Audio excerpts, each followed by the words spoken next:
بے بنیاد الزام لگ رہا ہے۔ ہم کوئی ظالم نہیں ہیں، ہم ظالموں کے تو خلاف جنگ لڑنے والے ہیں۔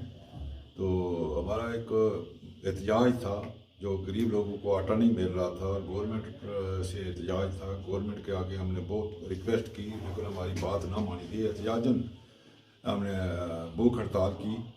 تو اس میں ہم نے فیصلہ کیا تھا کہ ایک تو ایمبولینس نہیں روکی جائے گی، دوسرا پاکستان آرمی کی گاڑی نہیں روکی جائے گی، اور جو کہیں مریض کوئی جانے والا ہو کسی پرائیویٹ گاڑی میں یا ایئرپورٹ کے اوپر کسی نے جانا ہو تو یہ بالکل کوئی نہیں روکا جائے گا۔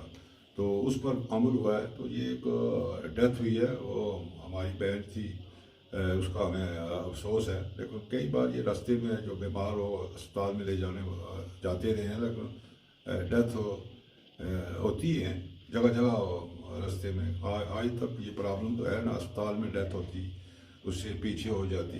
کئی یہاں پہ پیچھے بھی ایک 8 سال 10 سال کی کسی طرح یہاں کھوڑی کے مقام پر ہی ہمارا ایک رشتہ دار راولہ کوٹ کی ایک بوڑھی خاتون تھی، تو یہاں آ کر کھوڑی میں اس کی ڈیتھ ہو گئی۔ میں بنجوسے کے وہ رہنے والے تھے، اور یہاں میں اس ڈیڈ باڈی کے ساتھ گیا تھا۔ یہ ایسے حادثے ہوتے ہیں، تو یہاں ہی اس بیچاری کی اللہ کے حکم سے اس کی جان قبضے میں آنی تھی، تو وہ ہو گیا، اس کا ہمیں افسوس ہے۔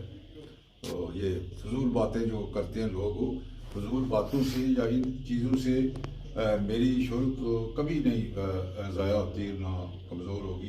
میرا ایک موقف ہے کہ غریب عوام کے حق کی خاطر میں جنگ لڑتا ہوں، جیسے بھی لڑی جائے۔